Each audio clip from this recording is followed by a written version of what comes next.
Assalamualaikum warahmatullahi wabarakatuh. Alhamdulillahi rabbil alamin wassalatu wassalamu ala asyrafil anbiya'i wal mursalin wa ala alihi wa sahbihi ajma'in. Subhanaka la ilma lana illa ma 'allamtana innaka antal alimul hakim wa la hawla wa la quwwata illa billahil aliyyil azim. Amma ba'd. Waalaikumsalam warahmatullahi bagi sahabat-sahabat yang memberi salam. Marilah sama-sama kita buka majlis kita pada malam ini dengan Ummul Kitab Al-Fatihah. A'udzu billahi minasy syaithanir rajim. Bismillahirrahmanirrahim. Alhamdulillahi rabbil alamin. Ar-Rahmanir Rahim. Maliki yaumiddin. Iyyaka na'budu wa iyyaka nasta'in. Ihdinas siratal mustaqim. Siratal ladzina an'amta 'alaihim ghairil maghdubi 'alaihim waladdallin.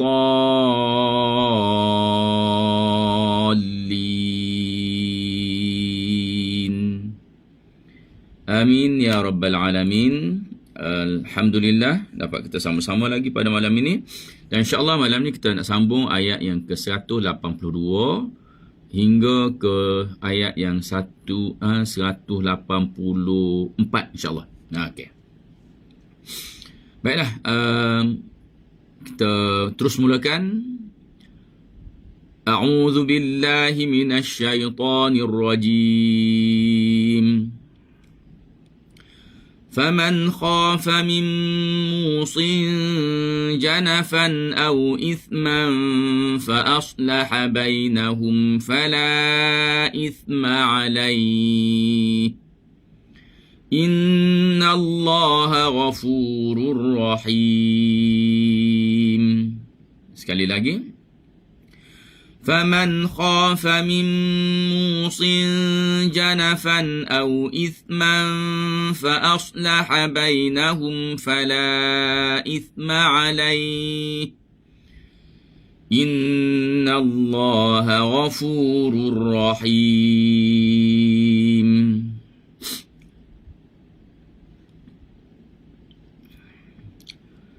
Baik, kita lihat ayatnya. Perkataan pertama ialah faman khafa. Fa makhrajnya adalah gigi dan juga bibir bawah bahagian dalam. Fa. Macam mana nak cari makhraj dia? Iaitu duduk diam-diam. Duduk diam-diam, tutup mulut. Rasa tak gigi kita tu sentuh bibir bawah. Tempat sentuh masa duduk relax tu, itulah tempat yang kita nak guna bagi makhraj huruf fa.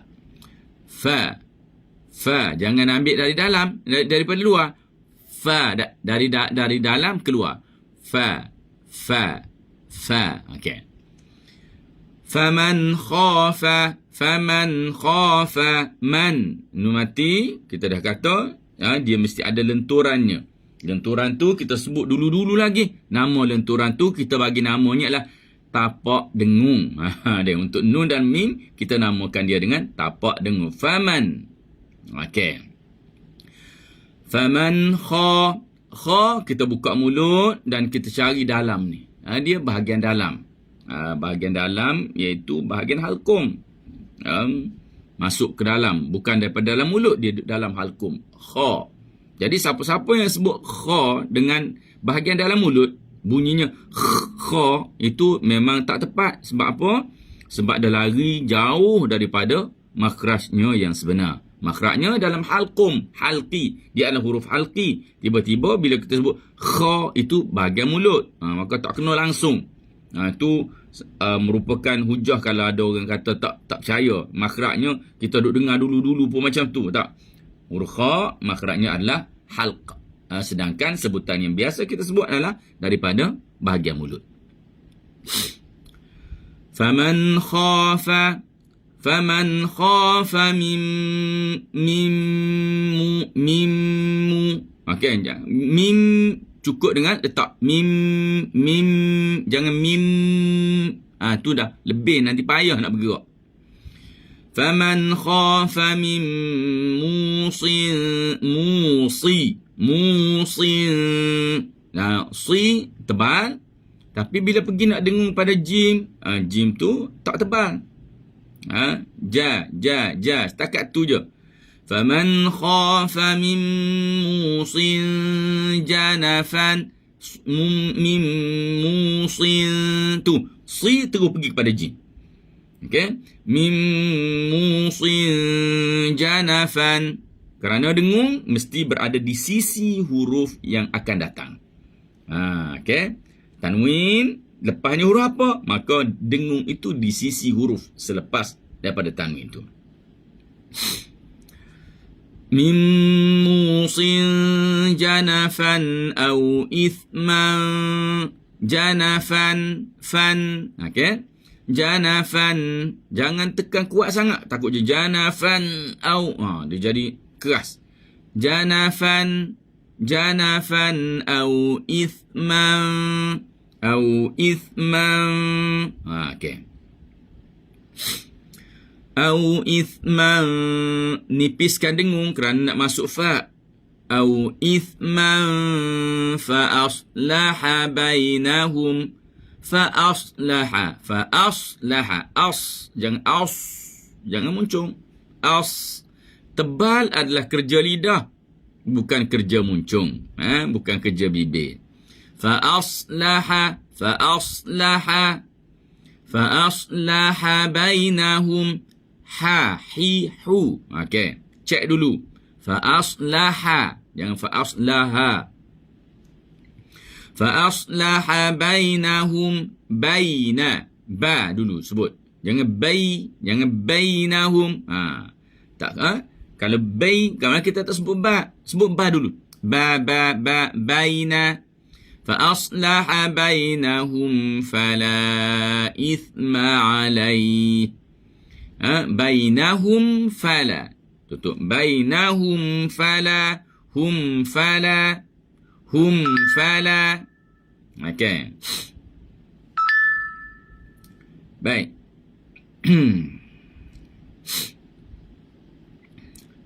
فأصلح بينهم فلا إثم عليه فلا okay.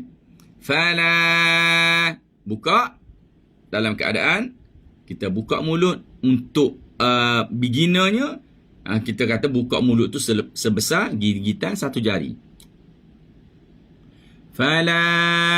Fala, antara gigi dan gigi tu gigitan satu jari. Tu bukaan yang sederhana, sesuai untuk huruf yang nipis. Baik.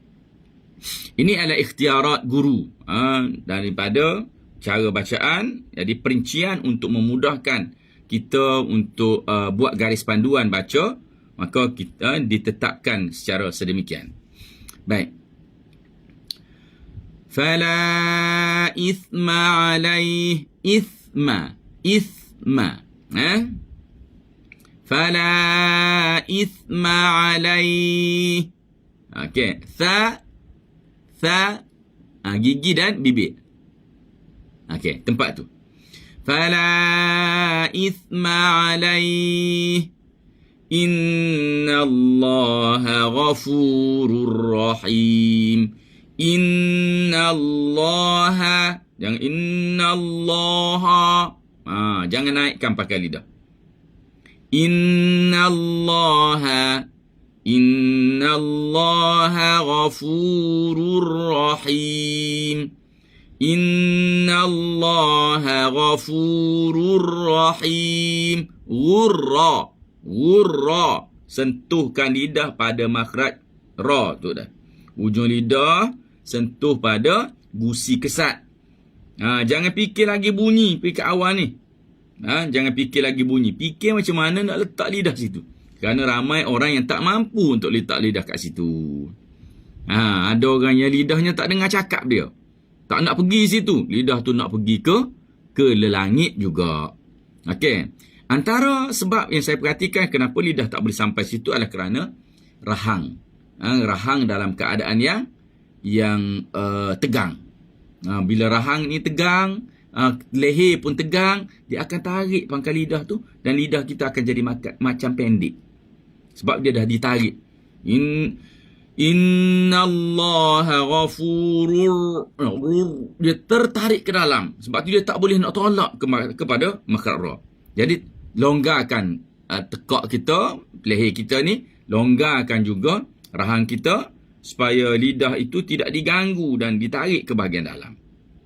Sekali lagi, innallaha ghafurur rahim. Ghafurur rahim. Ghafurur rahim. Jangan biar jadi bunyi ra tu takrir dia banyak sangat. Contoh, Ghafurur rahim, itu banyak sangat. Ghafurur rahim. Di sini Ibn Jazari menyatakan bahawa wa akhfi takriran idza kana shuddida. Sembunyikan takrir apabila dia bersabdu ataupun bertanda syaddah. Sembunyikan takrir ra, sembunyikan tadi itu bukan sembunyi hilang terus.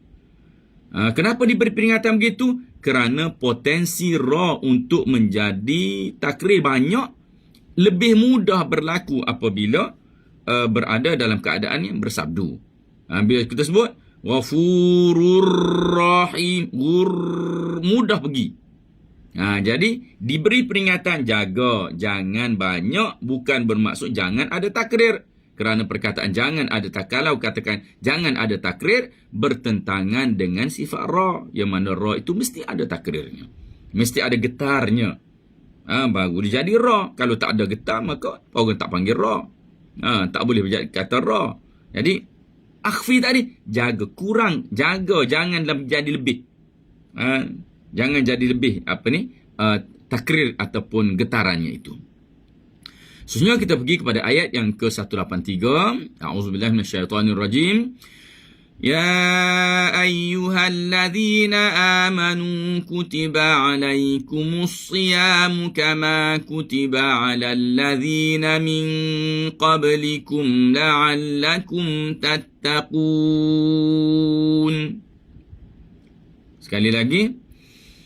Ya ayyuhalladzina amanu kutiba alaikumus siyamu kama kutiba alal ladzina min qablikum la'allakum tattaqun. Okay. Ya ayyuhalladzina amanu. Ya ayyuha. Ya, kita riwayat ni kita ambil dengan 4 harakat. 4 harakat. Ya ayyuhalladzina amanu. Okay. Jangan disangkutkan bunyi bunyi ya yang mati yang bersabdu itu. Okay. Saya dengar beberapa tempat, contoh yang selalu kita dengar dalam radio IKIM pun ada, Al-Aliyyil Azim. Al-Aliyyil Azim itu tak tepat. Sepatutnya Al-Aliyyil Azim. Al-Aliyyil Azim. Al-Aliyyi. Al-Aliyyi. Jangan jadi Al-Aliyyi. Okay. Ya ayyuha. Ya ayyuhalladzi. Allah. Jangan alladzi. Ya ayyuhalladzina amanu. Jangan pada biji halkum. Amanu. Ya ayyuhalladzina amanu kutiba alaikumus siyam. Kutiba yang kutiba baba. Kutiba alaikumus siyam. Alaikumus siyam. Kita ambil ain di bahagian atas sikit daripada biji halkum. Kita bahagi 3 huruf. Huruf halqi ada 6. Huruf izhar halqi itu ada 6. Okey. Dua berada pada biji halkum, iaitu ha dan juga hamzah. Dua berada pada awal halkum. Okey, iaitu kha dan juga ghain. Okey, dua berada pada tengah, iaitu ain dan juga ha. Okey. Ain dan juga ha ni dia adik-beradik, duduk tempat sama. Para ulama ada menyatakan bahawa laula nahnaha ha lakana ainan wa laula na'na'ah ain lakana ha'an. Kalaulah ha itu tak ada bunyi ha-nya, maka dia akan jadi ain. Dan ain kalau tak ada na'-na'nya, a'-nya, maka dia akan jadi ha. Menunjukkan mereka, dua-dua huruf itu adalah berkongsi dari sudut makhrajnya. Baik. Ya ayyuhallazina amanu kutiba alaikumus siyam. Okey. As-siyam, si, jangan si. Pangkal lidah biar naik. Si. Kutiba alaikumus siyamu kama kutiba ala alladhina min qablikum. Kama kutiba ala alladhina min qablikum. Cuba lihat. Kama kutiba ala. Orang yang tak cekap baca, dia akan kutiba ala. Dia akan terlanggar ba, akan terlanggar ain. Begitulah huruf-huruf sebelum ain. Mudah nak langgar ain. Okey. Kesian ain. Selalu kena langgar. Okey, jaga. Jadi, kalau kita nak jaga sebutan huruf sebelum tu, biar cermat dan kita angkat sikit ain. Okey. Contoh saya buat. Kama kutiba alal ladzi. Jangan kama kutiba alal ladzi. Kutiba alal ladzi. Angkat ain. Supaya dia berbeza daripada ba. Dan dia range yang lain, maka dia tak bertembung. Kama kutiba alal ladzina min qablikum. Min qa. Dah banyak kali kita bagi tahu perkataan untuk huruf qaf bila dengung, maka terus pergi kepada min. Terus pergi nangkap pangkal lidah. Macam kita sebut buah nangka, nangka. Kalau eja Rumi macam mana? M-I-N-G. Takut ada orang payah faham. Ming terus. Jangan apung-apungkan dia. Terus langgar. Ming. Min qablikum. Min qablikum. Qabli pula. Jangan qabli. Min qablikum. Ku tu jangan kum. Biar bunyi ku sikit baru masuk mim. Min qablikum la'allakum. Qablikum la'allakum. Kum la'alla. Pastikan mim tu grip dulu. Mulut. Bibir tu grip. Qablikum la'allakum. Qablikum la'allakum tattaqun. La'allakum juga situ sama. La'allakum tattaqun. Tattaqun. Okey. Muncul sikitlah mulut tu, bibir tu. Untuk qaf yang berdhamma, kemudian dia ada mat pula situ. Sempurnakan bunyi. Tattaqun. Jangan jadi tattaqun. Jangan bunyi lain. Bila bunyi ku, panjangkan bunyi ku tu. La'allakum tattaqun. Baik, kita lihat dulu terjemahan bagi ayat dua ayat yang kita baca. Ayat 182 masih berkait dengan cerita yang kita ceritakan sebelum ini. Maksudnya faman khafa, sesiapa yang takut, mim musin, daripada musin adalah orang yang memberi wasiat. Cerita tentang pemberi wasiat harta-harta ni sebelum ni. Faman khafa mim musin, siapa yang takut daripada pemberi wasiat. Makna dia takut pemberi wasiat ini takut apa? Janafan. Takut pemberi wasiat ini tidak adil dalam pemberian wasiatnya. Ada orang yang memberi wasiat tapi wasiatnya itu tidak adil. Contoh, wasiat apa? Dia oleh kerana ada anak yang dia tak suka, maka dia wasiatkan jangan bagi harta kepada anak ini. Namanya ni jangan bagi harta. Wasiat itu tidak sah. Wasiat itu dikira sebagai tidak adil.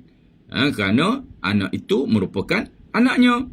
Dan apabila dia meninggal dunia, maka harta itu akan diwarisi oleh anak-anaknya. Tak terkecuali asalkan orang tu anak dia, maka orang itu akan berhak untuk menerima harta tersebut. Ini sebagai contoh sahaja. Okey. Au isman, ataupun memang dia tahu benda tu tak boleh. Dia tu tak boleh buat gitu. Dia tak boleh melarikan harta pusakanya dengan cara wasiat begitu. Maka dengan itu dia akan jadi orang yang berdosa kerana melakukan perkara tersebut. Maksudnya di sini, siapa yang bimbang wasiat-wasiat yang ditinggalkan itu dilakukan secara tidak adil dan secara tidak patut yang boleh mendatangkan dosa kepada pewasiat itu, fa aslaha bainahum, maka aslaha, dia memislah. Makna islah ialah dia membetulkan bainahum, di antara mereka. Di antara anak-anak yang bakal menerima, ahli-ahli waris yang bakal menerima harta tu, mereka dia betulkan balik. Wasiat tu tak betul. Bila tak betul, tak boleh diikut, maka orang ni cuba untuk membetulkan balik hak wasiat itu, supaya yang berhak semuanya mendapat hak mereka. Sedangkan ayat sebelum ni bercerita tentang wasiat. Jangan kacau wasiat. Wasiat tu kalau betul ikut syarak, maka jangan kacau. Tak boleh kita nak ubah wasiat tersebut. Tapi ini wasiat yang tak betul, wasiat yang berdosa, wasiat yang tidak adil. Maka kita mungkin ada keupayaan, mungkin dipercayai dalam keluarga tersebut atau dalam memberikan nasihat kepada keluarga si mati, maka kita boleh untuk capun tangan dan aslaha bainahum, membetulkan di antara mereka supaya mereka mendapat keadilan daripada harta-harta yang ditinggalkan oleh bapa-bapa mereka. Fala ithma alaih, maka tidak ada dosa bagi mereka itu, iaitu orang yang mengubah wasiat yang tak betul tadi. Innallaha ghafurur rahim. Sesungguhnya Allah SWT itu ghafur, maha pengampun. Rahim juga maha penyayang. Kemudian, ya ayyuhallazina amanu, wahai orang-orang yang beriman. Ni tak perlu kita nak panjang lebar dah.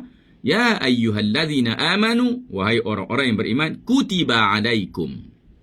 Kutiba maknanya makna sebenar ditulis. Tapi bila kutiba dipadankan dengan ala, maka dia jadi wajib. Dia jadi diwajibkan makna dia. Seolah-olah beginilah makna dia. Apabila suatu undang-undang itu telah ditulis, maka tak ada pilihan lain, mesti kena ikut. Sebab tu itu relevan kenapa diterjemahkan kutiba alaikum, diwajibkan ke atas kamu. Apa yang diwajibkan ke atas kamu? As-siyam, iaitu puasa. Kama, sebagaimana kutiba, diwajibkan, alal ladzina min qablikum. Kalau kita nak kata kutiba ala tu terus terjemah, diwajibkan. Alladzina min qablikum, ke atas orang yang sebelum daripada kamu. Sebelum pada kamu tau, umat sebelum Nabi Muhammad sallallahu alaihi wasallam. Tujuannya apa? La'allakum tattaqun. Mudah-mudahan dengan puasa itu kamu menjadi orang yang bertakwa kepada Allah Subhanahu wa taala. Okey, ayat ini diturunkan untuk menunjukkan kepada kefarduan puasa, yang mana puasa ini bukan sahaja wajib kepada umat Nabi Muhammad, akan tetapi ia juga wajib kepada umat-umat yang sebelum daripada umat Nabi Muhammad sallallahu alaihi wasallam. Walaupun ada beza sikit dari sudut cara puasanya macam mana, tempoh puasanya macam mana, ada beza, tetapi puasa itu sendiri telah pun diwajibkan kepada umat yang sebelum daripada umat Nabi Muhammad sallallahu alaihi wasallam. Baik, kita pergi kepada ayat yang seterusnya.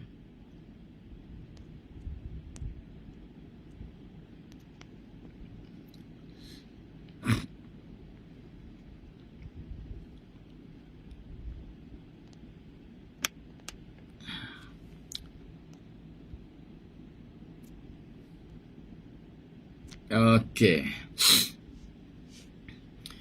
Ayat seterusnya itu, a'udzubillahi minasyaitonirrajim. أياما معدودات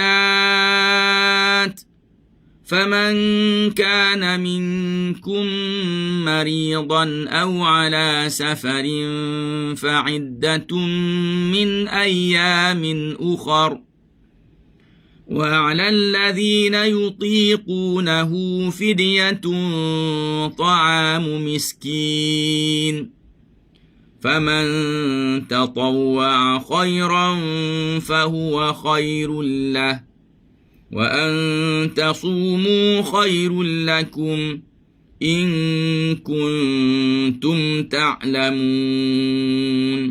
Sekali lagi. أياما معدودات فمن كان منكم مريضا أو على سفر فعدة من أيام أخر وعلى الذين يطيقونه فدية طعام مسكين فمن تطوع خيرا فهو خير له وأن تصوموا خير لكم إن كنتم تعلمون. Baik, ayyaman ma'dudat. Ayya, yang ayya, okey? Ayya, yang juga yang ayya. Ayya macam mana? Dengan ratakan lidah, jangan terangkat pangkalnya. Cuba buat senyum dalam, jangan senyum sampai bibir. Ni kawasan sini. Ni. Ayya, ayya. Cuba tarik sikit. Nak biasakan, cuba tarik tengok bunyi macam mana. Ayyaman, ayyaman. Jangan sampai gerak pipi. Kita nak dalam ni. Ayya. Tu untuk mungkin untuk mudah cara je. Bukan semestinya gitu. Ni hanya bentuk-bentuk petua je gitu. Cuba tarik sikit. Ayyaman. Ayya. Kita seolah nak ratakan bahagian dalam tu supaya bunyi tu smooth je keluar. Baik. Ayyaman ma'dudat. Ma'du. Ain kena tekan. Ma'du. Ayyaman ma'dudat. Ma'du. Jangan du. Dal. Lidah ada sentuh dengan gigi. Kalau orang Melayu kita, lidah sentuh gusi kesat nak naik ke langit tu. Sentuh dulu. Da. Sebab tu bunyinya kasar. Da. Patut da. Bukan da. Okey. Faman kana minkum. Faman ka. Sama macam tadi. Man ka. M-A.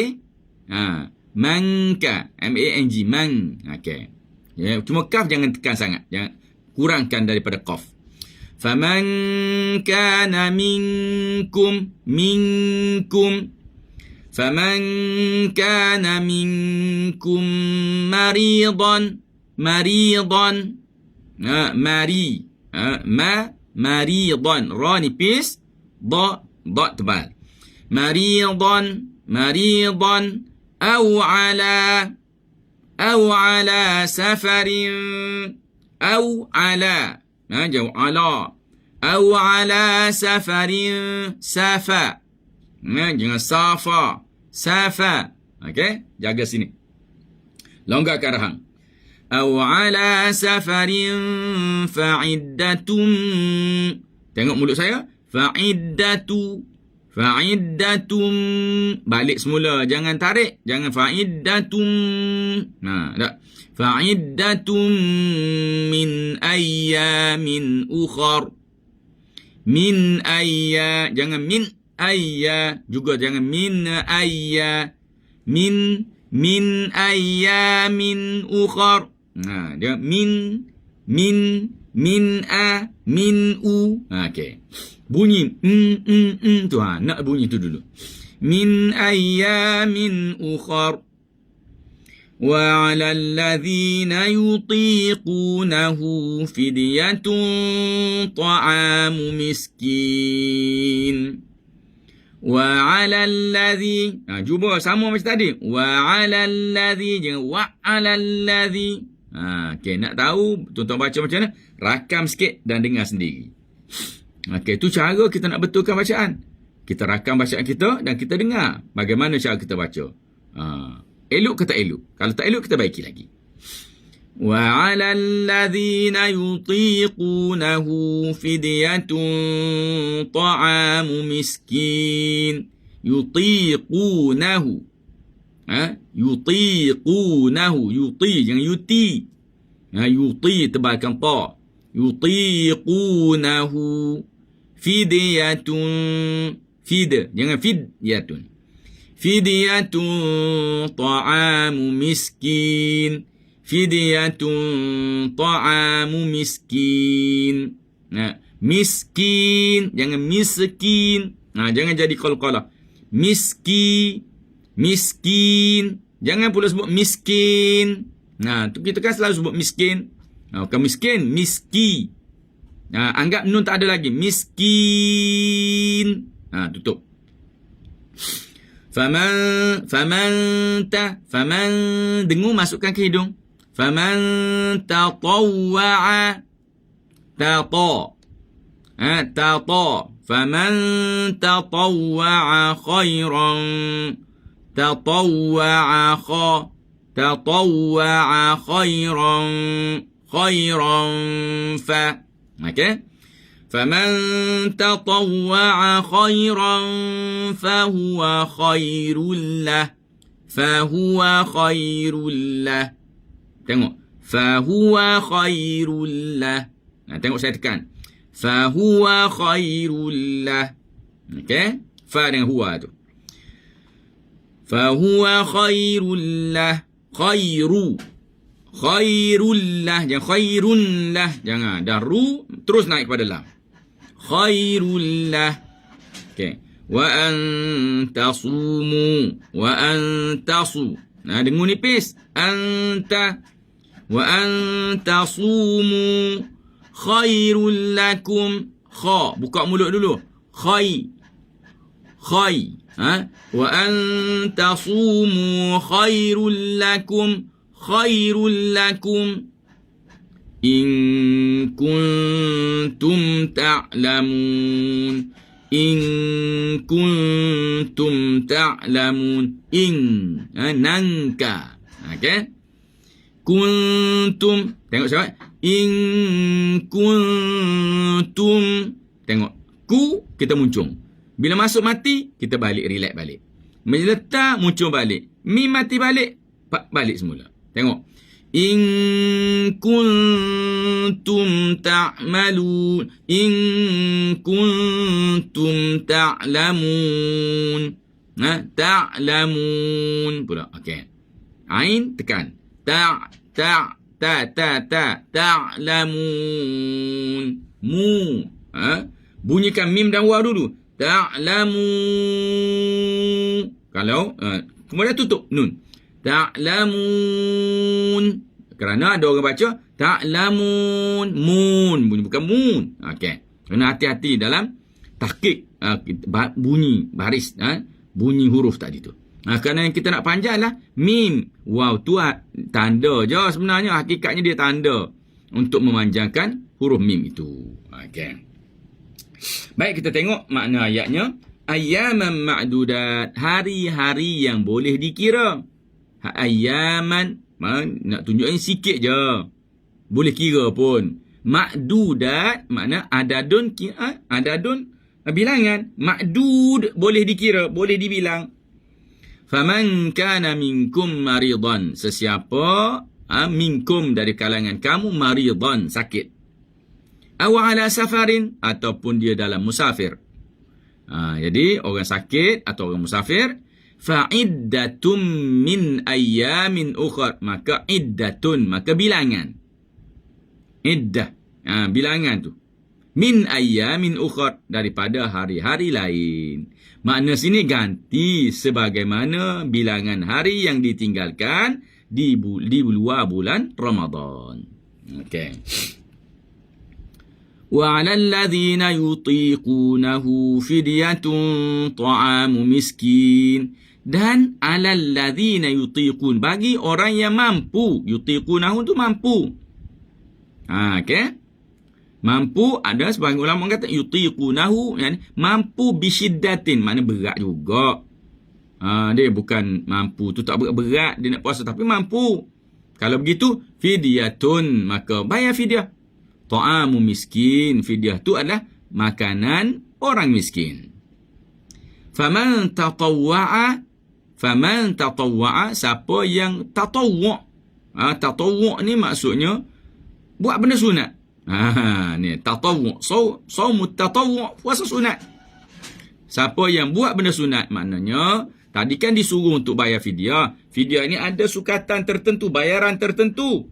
Faman tatawwa'a, siapa bayar fidyah dan dia lebihkan. Yang lebih tu baru tatawwu'. Baru jadi sunat. Khairan. Secara khairan, baiklah. Makna dia ni baik hati, dia nak bagi. Fahuwa khairul lah, maka ia lebih baik baginya. Maknanya, kalau kata bayar fidyah tu sehari RM1.70. Sikit sangat dia rasa. Maka dia tambah. Jadi RM5 lah sehari. Ataupun yang diberi makan itu adalah seorang fakir miskin. Tak, dia kata dia nak bagi makan 2 orang, 3 orang, 4 orang lebih. Maka itu khairul lah, lebih baik baginya. Okey, wa antasumu khairul lakum. Namun begitu, wa antasumu, dan kamu berpuasa. Okey. Khairun, lebih baik lakum, bagi kamu, daripada bayar fidyah tu. In kuntum ta'lamun, sekiranya kamu ketahui. In kuntum ta'lamun, sekiranya kamu tahu. Tuan-tuan dan puan-puan, para sahabat Al-Quran sekalian, ayat ni tak boleh guna dah hari ni untuk hukum dia. Kerana ulama menyatakan bahawa ayat ini telah dimansuh hukumnya. Tidak ada lagi pilihan bagi orang yang mampu untuk berpuasa. Dia boleh puasa. Dulunya, di awal boleh puasa tapi tak nak puasa, nak bayar. Okey, silakan bayar. Lebih-lebih bayar lagi baik. Tetapi sekarang, syariat telah diperkemaskan. Maka, orang yang mampu berpuasa, mereka tidak ada pilihan yang lain, melainkan mereka wajib ke atas mereka untuk berpuasa. Okey, jadi jangan kata, ni ada ayat ni boleh kita kalau tak nak puasa, kita boleh bayar. Ni buktinya ayat 184 surah Al-Baqarah. Ayat memang ada. Hukum tu ada dulu, tapi bukan lagi untuk hari ini ataupun setelah diturunkan ayat lain yang memperkemaskan lagi peraturan-peraturan dan hukum dalam kita menunaikan ibadat puasa. Jadi setakat itulah pertemuan kita pada malam ini. Diharapkan tuan-tuan semua, puan-puan sekalian juga mendapat manfaat daripada pertemuan kita pada malam ini. Dan saya sudahi dengan aqulu qawli hadza wa astaghfirullah azim li wa lakum. Wassalamualaikum warahmatullahi wabarakatuh.